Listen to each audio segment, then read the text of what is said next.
What is going on, you and the tube? This your boy Trucker Will, and we're trucking it like always. Trying to make this money, trying to make this dough. So, as the lady on the thumbnail says, even though it's cheap, can you take the load? Let's talk about it next. I'm trucking. I'm Trucker Will.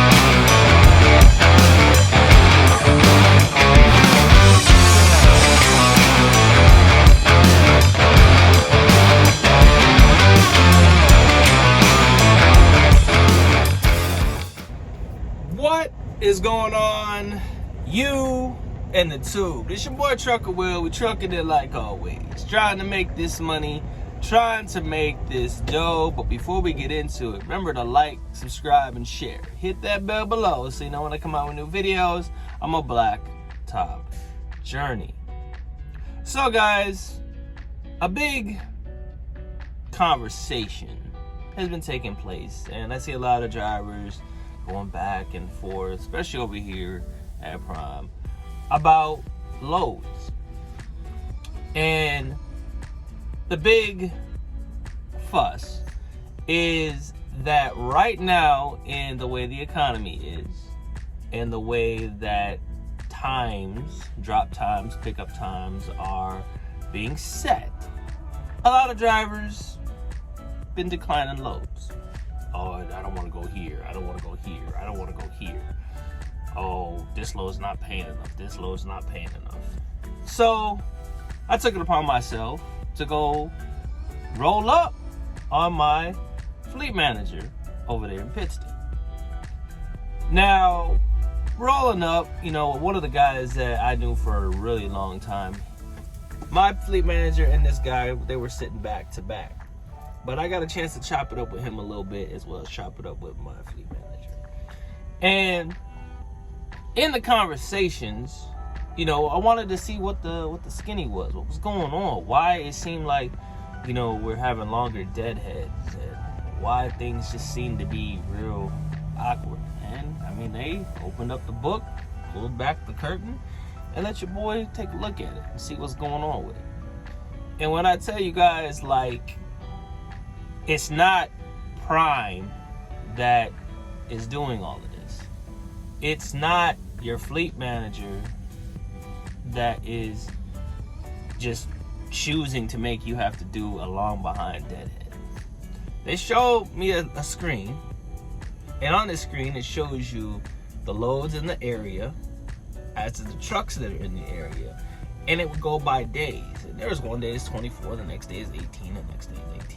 7, as opposed to trucks, and it's like smaller and smaller and smaller. So they have to deadhead trucks because they don't have a lot of loads in that specific area. Now, the area that we were looking at was in Georgia. I reside in Georgia, and there wasn't a lot of loads coming out of Georgia, considering that a good portion of the fleet lives in Georgia and Florida. A good portion. Surprising we don't have a terminal in Georgia anywhere yet. But that's why we've been getting so many deadheads. Now, as for do we get paid for deadhead miles? We do. It's an average. Sometimes we do, sometimes we don't. Just depends on the average of the last 3 loads that you took. They have some crazy algorithm. They didn't tell me exactly how they calculate that algorithm. But the gist of it is that they do pay you for your deadheads to a specific point. Can't tell you exactly how they determine it because it's a mathematical division, multiplication, divide, times by 2.5 to, I don't know, something crazy like that. But I heard a lot of drivers, he was talking, he was telling me about a driver that declined like 3 loads. He didn't want to go here, he didn't want to go here, he'd rather sit. But then there's no guarantee that you're getting a load. There's no guarantee that you're getting a check. So, what do? If you want to make money in this market, take whatever that they can give you. It may not make a whole lot of sense to you, but if you want to check, whether it's $1,000, whether it's $2,000, whether it's $600, whether it's $700, you're gonna be like skidding your face up, like, man, I'm about to quit, da da da da. It ain't that better anywhere else. Trucker Brown said the biggest mistake he ever made in his trucking career was job hopping. He said that. It's on YouTube. Did a short about it or something like that. Everybody's like, shoot, screw here, I'm gonna go over here. Screw here, I'm gonna go over here. Consistency is key. Yes, there's a downturn, but you also got to remember we are in January and then February, and then we supposedly get into produce season. But here's a couple things that you can do to try to maximize. Get to your appointments early. See if you can check in early, as an exception for Walmart and one of the other shippers or receivers. Try to get unloaded early. Try to show up early. Don't lollygag at the truck stops. If you can't, get as close to your destination as you possibly can. Sit as close as you can. Also, fuel for your trip. Don't overfill your truck. Fuel for your trip. Be cheap. You have to be cheap. Try to do most of your eating on the truck if you don't already do so. Try to make sure you have water. Cut back on your sodas and your sugary drinks and stuff like that. Cut down on that cost. Make sure your truck is available, ready to go, rock and roll. Get your PMs done if you need to get them done. Make sure your tires are properly inflated. Make sure your air filters, fuel filters, all of that stuff is together, so you don't have to be in the shop. Make sure you're taking your time. Cut out on accidents. Just make sure that you can deliver the load where you need to get it delivered to. It's rough right now. Your boy's not making a whole lot of money either. Everybody's having challenges. Not everybody, but some of us are. I ain't making all that much money. Am I mad? Yeah. Frustrated? Oh yeah. Pissed off? Mm-hmm. Do I think about making changes in my life? Sure do. But everything turns around, comes back around to where am I gonna go to make the money that I could make here? What company? Everybody's having challenges with freight.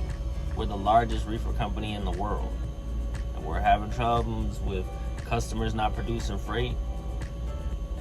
What you think that's Prime's fault? Prime doesn't go in here and make the freight, make the raw material so we can ship it. Not them. January and February, the shittiest months. Trying to grind and trying to hustle. They're doing their best to make sure that we stay profitable, whether it's a lot of money or a little money. They're doing their best. But hey, it is what it is, the price of doing business, and let's just try to hold out as much as we can. But when it comes down to taking those loads, just take it, because you might be sitting there for another 2 days and now you lost money. It's better to take a load than sit and not take a load for a potential load that may not even be there. Think about that. You're sitting for a load that potentially might not be there, and it's going to put you farther behind, and then you make no money. $700 plus $700 is $1,400. $600 plus $600 is $1,200. So if you get these shitty little loads, just take them, stack them up, rock them out, do what you got to do. So do me a favor. Like, subscribe, and share. Hit the bell below so you know when I come out new videos on my blacktop journey. Give me a thumbs up so it stimulates the YouTube algorithm. And we're going to stay out here, keep grinding, keep hustling. Remember? That's what we out here to try to do. Keep the world moving. Be safe on the roads. Watch the weather. Plan your trip. I'll see you in the blacktop, guys. Safe trucking. Later.